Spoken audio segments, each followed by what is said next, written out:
And you are taking a live look right here over one of the many cameras that we do have in this general area of Israel. This is Jerusalem, where you can see it looks like it is a cloudy day right now, a fairly foggy one.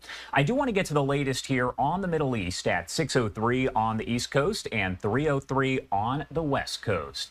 The Israel Defense Forces confirming the death of the Hamas commander who led the attack on a bomb shelter during the October 7th massacre.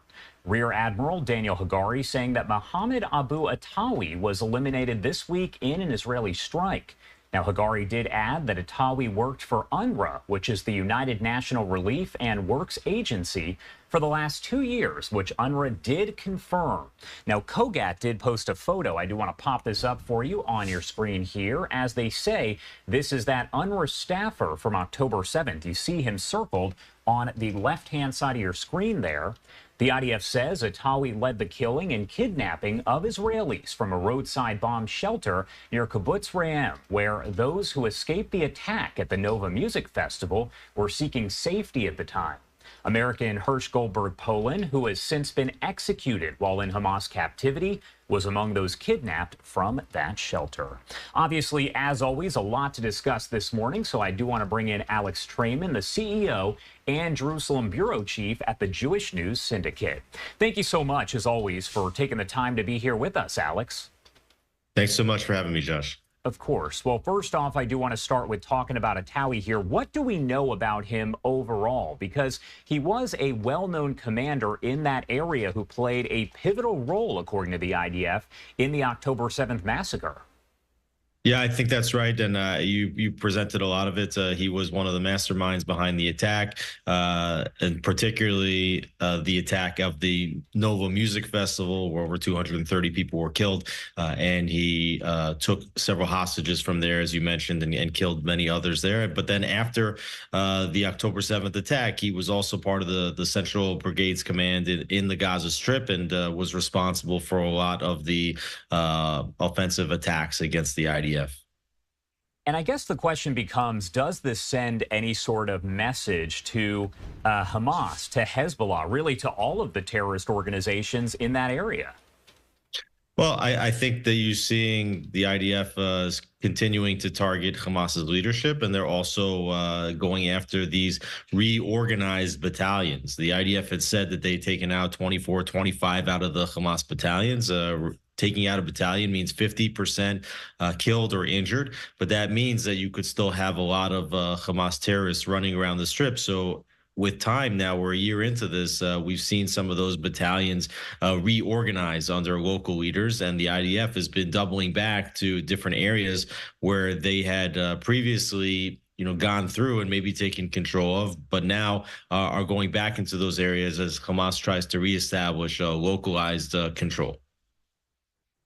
Following the killing of Hamas leader Yahya Sinwar, have we seen Hamas terrorists surrendering? Because I remember a lot of the images that we did see right after the start of the Gaza war showed a lot of the different soldiers kind of handing over their weapons, handing over their guns, and surrendering to Israel. Have we seen more of that since the killing of Sinwar?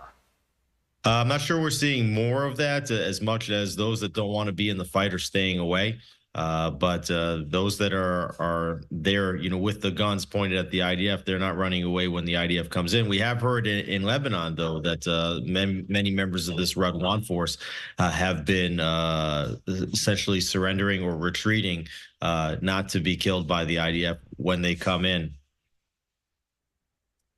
As far as U.S. Secretary of State Antony Blinken's visit there to Israel earlier this week, yesterday he spoke alongside the Qatari Prime Minister there about a lot of topics, but he mentioned that ceasefire hostage release deal and said that there is a new framework that is going to be discussed when we see in the next few days the Mossad chief as well as those U.S. officials head over to Doha.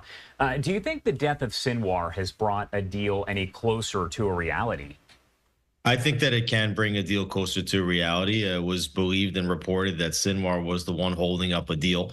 So if Hamas, many of whose leaders like Khalid Mashal still remain in Qatar, feel that there's nothing more to gain by having the IDF continue to run through the Gaza Strip, they may choose to release some of the hostages. The Prime Minister's office this morning praised the Egyptian mediators for putting forward a renewed push toward a hostage release deal. And as you mentioned, Israel will be sending the head of the Mossad and the Shin Bet over to Doha in order to try to negotiate some kind of release. They talk about maybe a limited framework for the release of just a few hostages in exchange for a 2-week ceasefire, and still also discussions about the larger ceasefire. But big questions as to how many hostages actually remain in the Gaza Strip, and is there any centralized force that knows where these hostages are if they're still alive? I've asked you this before, but I want to get kind of a personal perspective there. What is daily life like in Israel, specifically where you are? Because we know that we've seen videos earlier on this week. Elan Levy, the former Israeli government spokesperson, posted some video overhead that did show some of the rocket fire coming in from Lebanon being intercepted, again, overhead. I know folks are running to bomb shelters a lot and told to stay near those bomb shelters at times. What is daily life like there for you and others? So it really depends where you live. If you live in Jerusalem, where I'm sitting right now, it's been relatively quiet since the beginning of the war. Now, in the north, and in areas like Haifa and Akko and Nahariya, the Golan Heights, the Galil, they've been pummeled on a daily basis, and there's a lot of anxiety, post-traumatic stress, people that have to run into shelters, sometimes with just several seconds notice, sometimes with no notice. You're hearing booms overhead, without any sirens or pre any warning signs. So, it's certainly a situation that can't really continue here in the north. Over 80,000 residents have been evacuated from their homes in the north. They haven't been able to return home in about a year's time. So depending on where you are, it can be quiet. And if it is quiet, like in Jerusalem, people go about their regular business. Obviously, if people are diving into bomb shelters, it's something different. And the entire country waiting to see if Israel will strike directly back against Iran, and then what a retaliation could look like, because that can blanket the entire country and put everybody into the bomb shelters.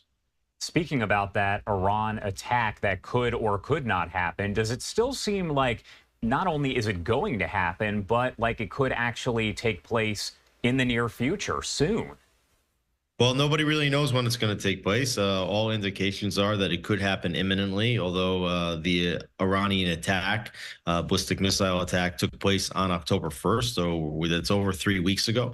And Israel said that it's going to retaliate, and it's going to retaliate hard. But yeah, it's 3 weeks on, and we haven't seen that happen yet. There were reports that the United States had leaked some information about that attack, many reports about that, and then follow-up reports saying that Israel was actually changing some of the details of that attack in order to maintain the element of surprise and recalibrate how it's going to attack, and also playing out some more scenarios, what they might expect in retaliation for such an attack.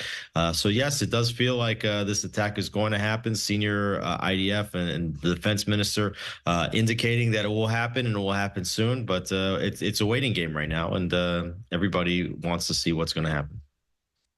Talking a little bit more about that rocket fire coming in from Lebanon by Hezbollah, we know that they fired a barrage of about 50 or so rockets just yesterday. We know there have been several injuries and deaths that have been reported over the past several weeks and months here. Are more of those rockets actually making their way into Israeli airspace than previous months? Yes, particularly the drones. We saw a strike even just a week ago on Prime Minister Netanyahu's home. It basically hit bulletproof glass outside the home, and it did not signal any warning signs. And there was been some other drones that seemed to be able to bypass Israel's warning detection because of the the low height which they're able to fly, I guess is and you have some of these other missiles which are precision guided, and we're seeing that even if the warning signals do go up, that it's not necessarily enough. There's not enough of a formidable response to prevent 100% of these rockets that do enter into Israeli airspace from hitting their targets. And that also indicates why Israel has to go so strong and so quickly inside southern Lebanon, because Israel can't afford to continue to take the barrages of rockets and the damage that they're causing on the home front. Was it well known in that area that Netanyahu did have bulletproof glass on his home? I wanted to get your take on that because we saw the images come in, and then I saw a reporter basically post, "Hey, we learned that his windows have bulletproof glass." Is that something that is well known in that area? Well, I don't think that should be a surprise to anyone. The Prime Minister of Israel is one of the most well-protected men in the entire world. Obviously, he's a target for attacks from all the enemies of the Jewish people. He's probably target number one. And I don't think this is a new development that there was bulletproof glass on the windows. It's you can't get anywhere near the Prime Minister of Israel without going through multiple metal detectors. A very, very significant security presence in and around the Prime Minister. All right. Alex Trayman there, CEO and Jerusalem Bureau Chief at the Jewish News Syndicate. As always, thank you so much for being here with us. Anything else you want to add really about any of this before I let you go? Well, again, this indication of if and when Israel's going to strike Iran, and can this war actually end without Israel attacking Iran? This is the major question mark here. Hamas, Hezbollah, Houthis are all proxies of the Iranian regime, and it definitely feels as though while we're winding down this phase one of the war in Gaza, and we might see the release of hostages and a potential ceasefire over there, we're nowhere near finished in Lebanon. And it also seems like this front with Iran is now just opening up. So, I imagine that this war is going to continue raging for the next several months at least, if not longer. All right. Alex, thank you again for being here with us today. We appreciate it. Josh, thanks so much for having me.